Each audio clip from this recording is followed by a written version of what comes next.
एक प्राचीन कहानी से, जिसके मुताबिक जंगल के अंदर एक जादुई पेड़ मौजूद था जिसे टीयर्स ऑफ द मून कहा जाता था। कहते थे कि उसके फूल की सिर्फ एक पंखुड़ी किसी भी जख्म को भर सकती थी और किसी भी श्राप को मिटा सकती थी। सदियों से कई लोग उस पेड़ की तलाश में निकले थे, लेकिन उनमें सबसे मशहूर था स्पेनिश योद्धा सैम। वो हर हाल में उस जादुई शक्ति को पाना चाहता था। फिर सैम और उसके आदमियों ने अमेज़न के खतरनाक जंगल का सामना किया, लेकिन कुछ समय बाद जंगल के असली रक्षकों ने उसे ढूंढ लिया और उसकी जान बचा ली। जैसे ही सैम ठीक हुआ तो उसने उनसे एरोहेड मांग लिया, जो उस जादुई पेड़ तक पहुंचने की चाबी माना जाता था। लेकिन रक्षकों ने इसके लिए साफ मना कर दिया, इसलिए सैम ने उन पर हमला कर दिया। मगर उसकी इस गलती की कीमत उसे बहुत महंगी पड़ी। सैम और उसके साथियों को एक श्राप मिल गया कि आज के बाद वो अमेज़न नदी के इलाके से कभी बाहर नहीं जा पाएंगे। फिर कहानी प्रेजेंट में आ गई, जहाँ बिल नाम का आदमी कुछ लोगों के सामने इसी कहानी के बारे में बात कर रहा था। उसने नक्शे पर उस पेड़ की पॉसिबल लोकेशन दिखाते हुए समझाया कि अगर उन्हें एरोहेड मिल जाए तो वो एक खोज अभियान शुरू करके टीयर्स ऑफ द मून को ढूंढ सकते थे।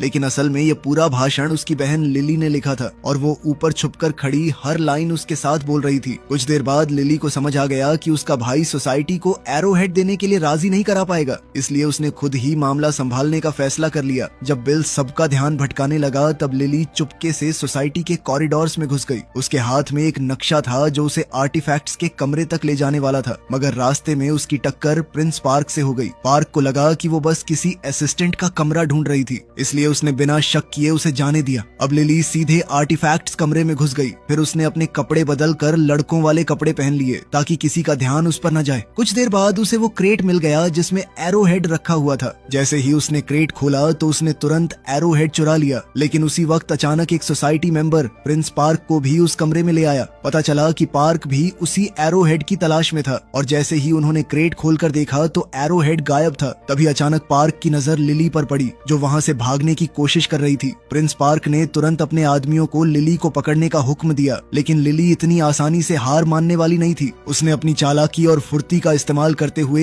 एक एक करके सबको चकमा दे दिया। लेकिन आखिर में उसका सामना खुद पार्क से हुआ और उसने लिली को रोक लिया और अगले ही पल लिली लाइब्रेरी की खिड़की से बाहर जा गिरी। लेकिन खुशकिस्मती से उसने वहाँ मौजूद एक सीढ़ी को पकड़ लिया, पर फिर पार्क ने सीढ़ी पर लगी रस्सी खोल दी, जिससे वो और ज्यादा दूर झूल गई। तब पार्क ने उससे कहा कि अगर उसे मदद चाहिए तो एरोहेड उसके हवाले कर दे। फिर लिली ने बिना कुछ कहे उसकी तरफ बॉक्स फेंक दिया और खुद सीधे उस बस में कूद गई जो उसके भाई बिल ने ऐन मौके पर उसके लिए रोकी थी। फिर पार्क ने तुरंत बॉक्स खोला, लेकिन ये क्या, अंदर एरोहेड था ही नहीं। ये देखकर सोसाइटी का एक मेंबर उससे माफी मांगने लगा, लेकिन जैसे ही पार्क को पता चला कि लिली कौन थी, उसने गुस्से में आकर सबको मार डाला। फिर कुछ समय बाद हम देखते हैं कि लिली और बिल अमेज़न जाने की तैयारी कर रहे थे। उनका मकसद उस जादुई पेड़ यानी टीयर्स ऑफ द मून को ढूंढना था। उन्हें पूरा यकीन था कि उस जादुई पेड़ की मदद से दुनिया की कई जानलेवा बीमारियों का इलाज मिल सकता था। उन्होंने अपना पूरा रूट प्लान कर लिया था। अब सिर्फ एक चीज की कमी थी, उन्हें एक ऐसे बोट के कैप्टन की जरूरत थी जो उन्हें अमेज़न नदी के अंदर तक ले जा सके। इसके बाद हम अमेज़न जंगल को देखते हैं, जहां एक पुरानी और काफी खतरनाक दिखने वाली बोट पर कुछ इंग्लिश टूरिस्ट क्रूज का मजा ले रहे थे। इस बोट का कैप्टन यानी स्किपर था फ्रैंक,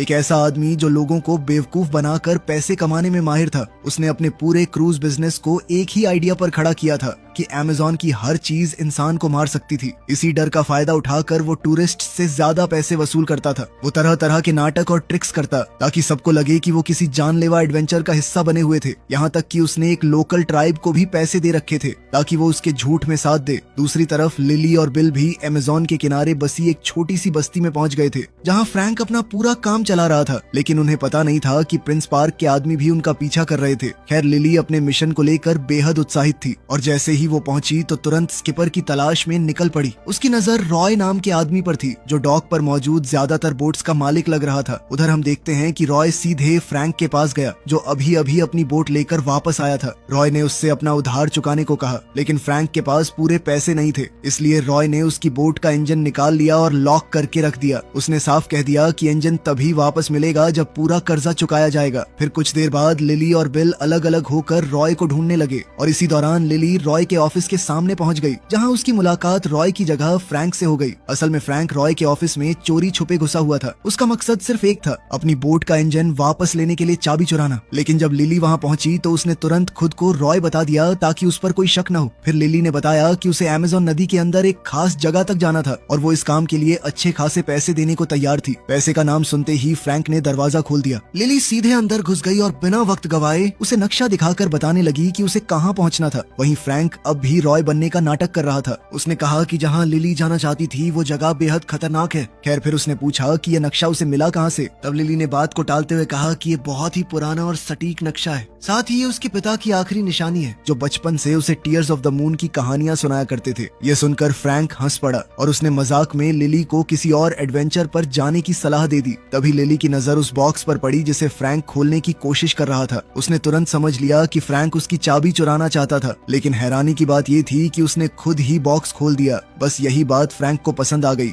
और उसने ये काम लेने का फैसला कर लिया। फिर वो लिली को डील फाइनल करने के लिए एक रेस्टोरेंट में ले गया। वो दोनों सफर की कीमत पर बहस कर ही रहे थे कि तभी बिल असली रॉय को लेकर वहां आ पहुंचा। लिली को तुरंत समझ आ गया कि फ्रैंक ने उसे बेवकूफ बनाया था। वो उससे अलविदा कहकर जाने लगी, लेकिन जाते जाते फ्रैंक की नजर उस एरोहेड पर पड़ी जो लिली ने अपने गले में पहना हुआ था। एरोहेड देखते ही उसकी दिलचस्पी और बढ़ गई। अब वो हर हाल में लिली का गाइड बनना चाहता था, इसलिए वो लगातार अपनी फीस कम करता गया और कहता रहा कि उससे बेहतर कोई भी उसे उस जगह तक नहीं ले जा सकता। लेकिन उसी वक्त रेस्टोरेंट में अचानक एक जैगवार घुस आया। उसे देखते ही रॉय डर कर छुप गया, जबकि फ्रैंक लिली और बिल के सामने खड़ा हो गया। कुछ देर तक उसकी जैगवार के साथ बढ़िया लड़ाई चली और फिर उसने मीट का एक टुकड़ा बाहर फेंक कर जैगवार को भगा दिया। जैगवार से निपटने का फ्रैंक का अंदाज देखकर लिली का भरोसा उस पर जम गया और उसने उसी वक्त उसे अपने गाइड के तौर पर रख लिया। फिर कुछ समय बाद फ्रैंक डॉक पर उन दोनों को लेने पहुंच गया, लेकिन मुसीबतें अभी खत्म नहीं हुई थी। असल में प्रिंस पार्क के लिए काम करने वाले कुछ लोकल लोगों ने लिली को अगवा कर लिया। उधर फ्रैंक और बिल रॉय के आदमियों से बचने के लिए बोट लेकर निकल पड़े। खुशकिस्मती से लिली ने भी ज्यादा देर नहीं लगाई। उसने डॉक के आसपास जबरदस्त दौड़ भाग और चालाकी दिखाते हुए अपने किडनैपर्स से छुटकारा पा लिया और आखिरकार फ्रैंक और बिल ने उसे बोट पर चढ़ा लिया। फिर जैसे ही तीनों वहाँ से दूर निकलने लगे तो पार्क को खबर मिल गई कि लिली उसके हाथ से निकल चुकी थी। ये सुनते ही उसने अपने आदमियों को सबमरीन ऊपर लाने का हुक्म दिया। वो किसी भी कीमत पर टीयर्स ऑफ द मून तक पहुंचना चाहता था, क्योंकि उसका मानना था कि उसकी शक्ति जर्मनी को वर्ल्ड वॉर 1 जीतने में मदद कर सकती थी। अब सबसे पहले पार्क ने उनकी बोट पर गोलियां चलानी शुरू कर दी, लेकिन जब उससे कोई फायदा नहीं हुआ तो उसने सीधे उन पर टॉर्पीडो दाग दिया। ऐसा लग रहा था कि अब तो सैम और उसके साथियों का बचना नामुमकिन है, लेकिन आखिरी पल पर फ्रैंक ने अपनी बोट को इतनी चालाकी से मोड़ दिया कि टॉर्पीडो उन्हें छू भी नहीं पाया। लेकिन इसी दौरान अचानक सबमरीन का प्रोपेलर एक मोटी रस्सी में उलझ गया और अगले ही पल पूरी सबमरीन डॉक की तरफ घिसटती चली गई। इसका टकराव इतना जबरदस्त था कि रॉय की लगभग सारी बोट्स तबाह हो गईं। अब फ्रैंक, लिली और बिल आखिरकार टीयर्स ऑफ द मून की तलाश में निकल चुके थे। सफर के दौरान बिल तपती गर्मी से काफी परेशान रहता था, लेकिन लिली अमेज़न के हर पल का मजा ले रही थी। नदी के आसपास नजर आने वाला हर अजीब जानवर उसे उत्साहित कर देता। वो अपने कैमरा से लगातार वीडियोस बनाती रहती थी, यहाँ तक कि फ्रैंक भी उसकी रिकॉर्डिंग का हिस्सा बन गया। फ्रैंक को कैमरा काफी दिलचस्प लगा, इसलिए उसने भी उसे चलाकर देखना शुरू कर दिया और इसी बीच दोनों के दरमियान एक हल्की सी केमिस्ट्री भी नजर आने लगी। लेकिन अचानक लिली के दिमाग में एक आइडिया आया। उसने फ्रैंक से कहा कि वो बोट को एक नए रूट पर ले जाए। ये रास्ता ज्यादा खतरनाक था, लेकिन सफर को काफी छोटा कर सकता था। फ्रैंक को ये आइडिया बिल्कुल पसंद नहीं आया। उसने लिली को काफी समझाने की कोशिश की, लेकिन जब वो नहीं मानी तो उसने मजबूरी में उसकी बात मान ली। फिर रात होते ही फ्रैंक ने बोट को किनारे लगा दिया ताकि इंजन कुछ देर आराम कर सके। इधर बिल सोने चला गया, जबकि फ्रैंक और लिली डेक पर बैठकर बातें करने लगे। धीरे धीरे दोनों एक दूसरे को बेहतर समझने लगे, लेकिन तभी बिल के साथ एक अजीब हादसा हो गया। उसका सामना जैगवार सैली से हो गया, जो सीधे डेक तक पहुंच गई। बिल डर के मारे जमसा गया, लेकिन फ्रैंक ने आराम से सैली को आवाज लगाई और अगले ही पल वो बिल का चेहरा चाटने लगी। तब लिली को पता चला कि सैली असल में फ्रैंक की ही पेट जैगवार थी। ये जानकर वो काफी नाराज हो गई। उसे लगा फ्रैंक ने उसे बेवकूफ बनाया था और जो थोड़ा बहुत भरोसा उसने फ्रैंक पर किया था वो भी टूट गया। वहीं दूसरी तरफ पार्क ने भी अपना रास्ता बदल लिया था। उसका इरादा सैम और उसके श्रापित साथियों को ढूंढने का था, क्योंकि उसे लगता था कि वही लोग उसे जादुई पेड़ तक पहुंचने में मदद कर सकते थे। फिर कुछ समय बाद वो उस जगह पहुंच गया जहां सदियों पहले सैम और उसके आदमियों को कैद किया गया था। वहां पार्क सैम के पत्थर बने शरीर के पास गया और उस पर नदी का थोड़ा सा पानी गिरा दिया। अगले ही पल उसके शरीर से 2 सांप बाहर निकले। पता चला कि वो सांप सैम का ही हिस्सा थे। उनके जरिए सैम ने पार्क से बात की। फिर दोनों ने एक सौदा किया। पार्क एरोहेड ढूंढने में मदद करेगा और बदले में सैम उसे टीयर्स ऑफ द मून तक ले जाएगा। इसके बाद सांप ने इस सौदे की कसम खाई और फिर पार्क ने सैम और उसके साथियों को उनकी कैद से आजाद कर दिया। इधर अगली सुबह फ्रैंक और उसके साथी आखिरकार अमेज़न के खतरनाक बहाव तक पहुंच गए थे। जैसे ही वो खतरनाक पानी के बीच आगे बढ़े, फ्रैंक ने किसी तरह बोट को संभाले रखा। डर के बावजूद लिली जिद करती रही कि वो इसी रास्ते पर आगे बढ़े। 20 सफर में उनकी बोट लगभग एक खतरनाक ढलान से नीचे गिरने वाली थी। ये देखकर सबकी सांसें थम गईं, लेकिन फ्रैंक ने वक्त रहते बोट को संभाल लिया और उसे शांत पानी की तरफ ले आया, जिसके बाद उन सबकी जान में जान आई। खैर कुछ देर बाद फ्रैंक और बिल इंजन के लिए लकड़ी इकट्ठी करने लगे। तब बिल ने बताया कि वो लिली के साथ इस मिशन पर क्यों आया था, जबकि वो उसकी तरह एडवेंचरस बिल्कुल नहीं था। असल में जब उसे एहसास हुआ कि वो गे था, तब पूरे परिवार में सिर्फ लिली ही उसके साथ खड़ी रही थी और इसी वजह से वो उसके लिए कहीं भी जाने को तैयार था। उधर लिली चुपके से फ्रैंक के कैबिन में घुस गई और वहाँ उसे एक हैरान कर देने वाली चीज मिली। जब फ्रैंक वापस बोट पर आया तो लिली ने उससे कैबिन में मिले मैप्स और डॉक्यूमेंट्स के बारे में सवाल किया। उसे लगा कि फ्रैंक भी उसी पेड़ की तलाश में था। फ्रैंक ने कहा कि हाँ, किसी जमाने में ऐसा था, लेकिन बहुत पहले। उसने बताया कि अमेज़न आने की उसकी वजह भी वही थी। वो भी उस जादुई ताकत की तलाश में आया था, लेकिन उसे कभी ढूंढ नहीं पाया। लेकिन तभी अचानक फ्रैंक की किराए पर रखी हुई ट्राइब ने उन पर हमला कर दिया। कुछ देर तक वो लोग लिली और बिल के सामने ये नाटक चलाते रहे। फ्रैंक ट्रांसलेटर बनकर लिली और ट्राइब के चीफ के बीच बात करवाता रहा, लेकिन जब लिली ने बात कुछ ज्यादा ही आगे बढ़ा दी तो चीफ ने पूरा नाटक खत्म करने का फैसला कर लिया। कुछ समय बाद लिली ने चीफ से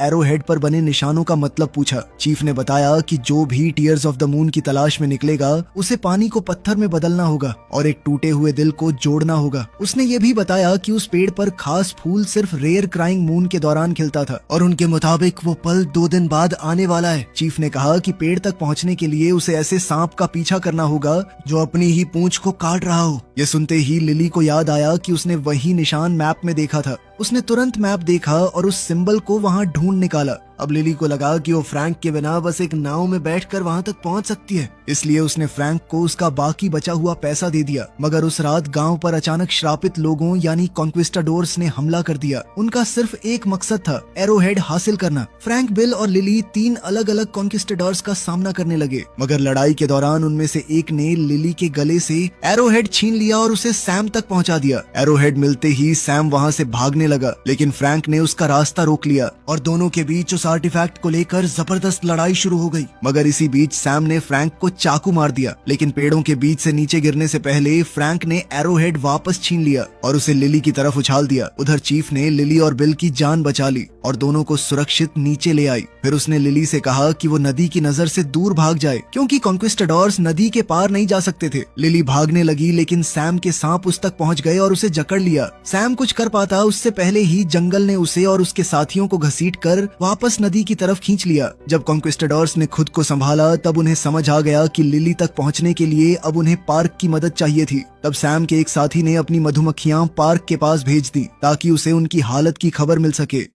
फिर अगली सुबह लिली ने फ्रैंक को देखा और उसे लगा कि वो बिल्कुल ठीक ठाक था, लेकिन जब चीफ और बिल वहाँ पहुंचे तब उनकी नजर फ्रैंक की पीठ में घुसे हुए चाकू पर पड़ी। अब फ्रैंक के पास सच बताने के अलावा कोई रास्ता नहीं बचा था। उसने कबूल किया कि वो भी कभी सैम के कॉन्क्विस्टाडोर्स में से एक था, लेकिन वो और कुछ समझा पाता उससे पहले लिली को उसके शरीर से चाकू निकालना पड़ा। मगर हैरानी की बात ये थी कि चाकू निकालने के बाद भी फ्रैंक को जरा सा नुकसान नहीं हुआ। ये देखकर बिल वहीं बेहोश हो गया। खैर कुछ देर बाद लिली ने उसे होश में लाकर अलविदा कहा। उसने बताया कि सफर का बाकी हिस्सा वो सिर्फ फ्रैंक के साथ तय करेगी। उधर श्रापित कॉन्क्विस्टाडोर्स की मधुमक्खियां पार्क की सबमरीन तक पहुंच गई थी। पार्क ने उन्हें अंदर बुलाया। उनमें से एक मधुमक्खी ने मैप पर एरोहेड की लोकेशन दिखाई। फिर दोनों के बीच पूरी बातचीत हुई, जिसे देखकर पार्क के साथी भी हैरान रह गए। इधर सफर के दौरान फ्रैंक और लिली उसकी पिछली 400 सालों की जिंदगी के बारे में बात करने लगे। फ्रैंक ने बताया कि वो सैम का सबसे करीबी दोस्त था, इसी वजह से वो उसके साथ टीयर्स ऑफ द मून की तलाश में अमेज़न आया था, क्योंकि सैम अपनी बेटी को मौत के मुंह से बचाना चाहता था। फ्रैंक सैम के लिए नक्शे बनाता था और नदी का वो मैप जो लिली इस्तेमाल कर रही थी वो भी फ्रैंक ने ही बनाया था।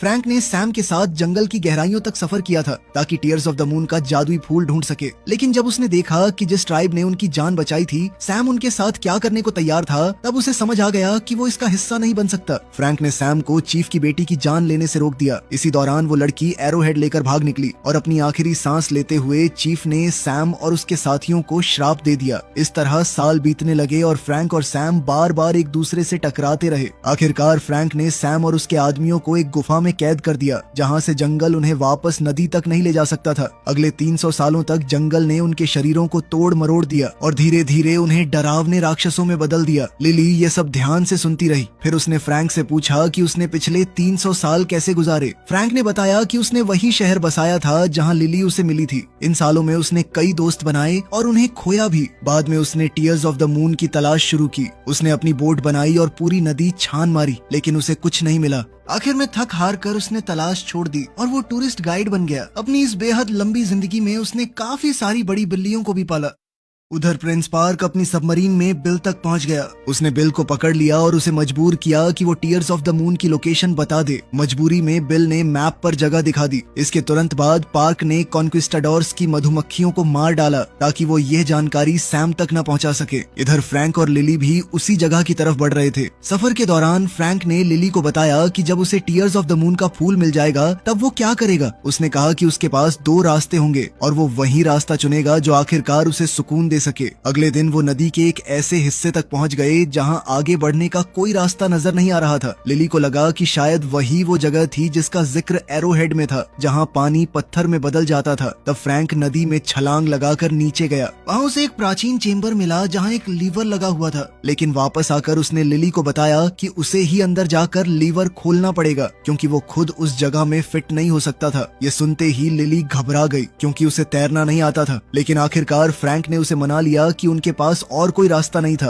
और फिर दोनों साथ में पानी के अंदर उतर गए। अब जैसे ही लिली चेम्बर के अंदर पहुंची उसने लीवर दबा दिया, लेकिन लीवर दबाते ही दरवाजा बंद हो गया। यह देखकर लिली बुरी तरह घबरा गई। तब फ्रैंक ने उसे किस करके थोड़ी सी हवा दी ताकि वो सांस ले सके। फिर लिली ने किसी तरह उस प्राचीन लीवर को पूरी तरह नीचे कर दिया। उधर फ्रैंक पर पिरानस का झुंड टूट पड़ा। धीरे धीरे वहाँ का सारा पानी निकलने लगा, लेकिन जब तक पानी पूरी तरह नहीं निकलता लिली के पास बाहर निकलने का कोई रास्ता नहीं। फिर जब फ्रैंक आखिरकार उस तक पहुंचा तो उसे लगा कि लिली डूब चुकी थी, लेकिन अगले ही पल लिली की आंखें खुल गईं और उसने फ्रैंक को थप्पड़ मार दिया क्योंकि उसने उसे वहां अकेला छोड़ दिया था। खैर, कपड़े बदलते वक्त दोनों को एहसास हुआ कि उन्होंने आखिरकार पेड़ की असली लोकेशन ढूंढ निकाली थी, लेकिन तभी एक और बड़ी मुश्किल सामने आ गई। जैसे ही वहाँ का बाकी पानी भी निकल गया उन्होंने देखा कि पार्क भी वहाँ मौजूद था और उसने बिल को अपना कैदी बना रखा था। मामला और भी खराब तब हुआ जब कॉन्क्विस्टाडोर्स की एक मधुमक्खी जो चुपके से उनका पीछा कर रही थी वापस जाकर श्रापित कॉन्क्विस्टाडोर्स को भी लोकेशन बताई।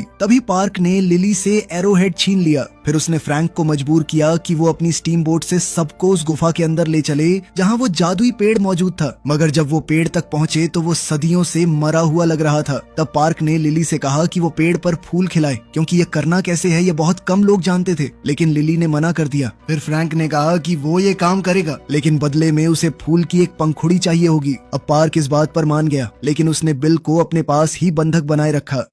फिर फ्रैंक ने पार्क से एरोहेड लिया और आगे बढ़ने का रास्ता ढूंढने लगा। जब वो तुरंत कामयाब नहीं हुआ तो पार्क ने लिली को भी उसकी मदद करने पर मजबूर कर दिया। फिर दोनों ने मिलकर पहेली सुलझानी शुरू की और तब उन्हें पता चला कि एरोहेड असल में एरोहेड था ही नहीं, दरअसल वो एक दिल था। निशानों के मुताबिक उन्होंने उसे तोड़ दिया और उसके अंदर से एक जादुई टुकड़ा निकाला। फिर उस टुकड़े को पत्थर के एक हिस्से पर रखा गया और जुड़े हुए दिल को दूसरी तरफ। जैसे ही यह हुआ पेड़ की जादुई ताकत सामने आने लगी। चांदनी की रोशनी में वो पेड़ धीरे धीरे खिलने लगा और कुछ ही पलों में वो पूरी तरह फूलों से भर गया। लेकिन पेड़ के खिलते ही लिली ने फ्रैंक को गोली मार दी। गोली लगते ही फ्रैंक गुफा की गहराई में जा गिरा। उधर पार्क ने तुरंत अपने आदमियों को हुक्म दिया कि क्राइंग मून के खत्म होने से पहले सारी पंखुड़ियां तोड़ ली जाए। इसी बीच फ्रैंक ने पार्क के आदमियों से बिल को बचा लिया। फिर सैली की मदद से दोनों ने मिलकर स्टीम बोट पर दोबारा कब्जा कर लिया। फिर लिली पेड़ पर चढ़ गई ताकि एक पंखुड़ी हासिल कर सके, लेकिन क्राइंग मून के खत्म होने से पहले उसे तोड़ने के लिए उसे बहुत तेजी से दौड़ना पड़ा। आखिरकार उसने टीयर ऑफ द मून की एक पंखुड़ी तोड़ ली, लेकिन उस पल वो पेड़ से नीचे गिर गई और वहाँ प्रिंस पार्क पहले से मौजूद था। उसने एक बार फिर लिली को धमकाया और कहा कि पंखुड़ी मेरे हवाले कर दो वरना तुम्हें और तुम्हारे भाई को कोई नहीं बचा पाएगा। तभी अचानक पूरा पेड़ टूटने लगा। अपनी जान बचाने के लिए लिली ने पंखुड़ी छोड़ दी और पार्क को पकड़ लिया। वहीं दूसरी तरफ फ्रैंक ने गिरती हुई पंखुड़ी को पकड़ लिया, लेकिन कहानी अभी खत्म नहीं हुई थी। तभी श्रापित कॉन्क्विस्टाडोर्स भी पेड़ तक पहुंच गए और उन्होंने पार्क को मार डाला। उसके बाद वो लिली के पीछे पड़ गए, लेकिन फ्रैंक ने पंखुड़ी दिखाकर उनका ध्यान अपनी तरफ खींच लिया और उन्हें अपने पीछे आने पर मजबूर कर दिया। फ्रैंक ने बिल को सुरक्षित जगह पर छोड़ दिया और सैली को उसके साथ रुकने का हुक्म दिया ताकि वो बिल और लिली दोनों की हिफाजत कर सके। फिर लिली पेड़ से नीचे अपने भाई के पास आ गई और दोनों ने देखा कि फ्रैंक अपनी बोट को सीधे उस प्राचीन स्मारक की तरफ ले जा रहा था। कॉन्क्विस्टाडोर्स पंखुड़ी हासिल करने के लिए फ्रैंक से लड़ने लगे, लेकिन फ्रैंक ने एक एक करके सबका सामना किया और उन्हें रोकता रहा। आखिर में उसका सामना सैम से हुआ। सैम ने एक बार फिर उससे पंखुड़ी मांगी, लेकिन तब पता चला कि असली पंखुड़ी तो बिल के पास थी ताकि वो उसे लिली को दे सके। अगले ही पल बोट बोट जाकर उस प्राचीन स्मारक से टकरा गई और इस टक्कर की वजह से नदी का पानी गुफा के अंदर आना बंद हो गया। जंगल ने तुरंत कॉन्किस्टाडोर्स को अपनी गिरफ्त में ले लिया और क्योंकि अब वो नदी तक नहीं पहुंच सकते थे, जंगल ने फ्रैंक समेत सभी कॉन्किस्टाडोर्स को दोबारा पत्थर बना दिया। कुछ देर बाद लिली उस जगह पहुंची और उसने फैसला किया कि वो पंखुड़ी फ्रैंक को देगी ताकि उसका श्राप टूट सके। इस फैसले के साथ ही उसने इंसानियत की मदद करने का अपना सपना भी दांव पर लगा दिया। लेकिन हैरानी की बात ये थी कि कुछ भी नहीं हुआ। मजबूर होकर लिली और बिल वहाँ से चले गए, जबकि सैली अपने मालिक का इंतजार करती रही। तभी लिली को सैली के जोर जोर से गरजने की आवाज सुनाई दी। वो पलट कर देखती है और देखकर हैरान रह गई। फ्रैंक जिंदा हो चुका था। लिली दौड़कर सीधे उसकी बाहों में जा पहुंची और तब उन्होंने देखा कि जादुई पेड़ ने उनके लिए एक और पंखुड़ी छोड़ दी थी। फिर कुछ समय बाद सब लोग वापस शहर लौट आए। अब फ्रैंक ने रॉय को अलविदा कहा और अमेज़न के उन जंगलों से लंदन की ओर निकल पड़ा। आखिरी सीन में हम लंदन की सड़कों पर अपने हीरो हीरोइन को देखते हैं। दोनों एकदम खुश हैं और अपने पालतू बिल्ले के तौर पे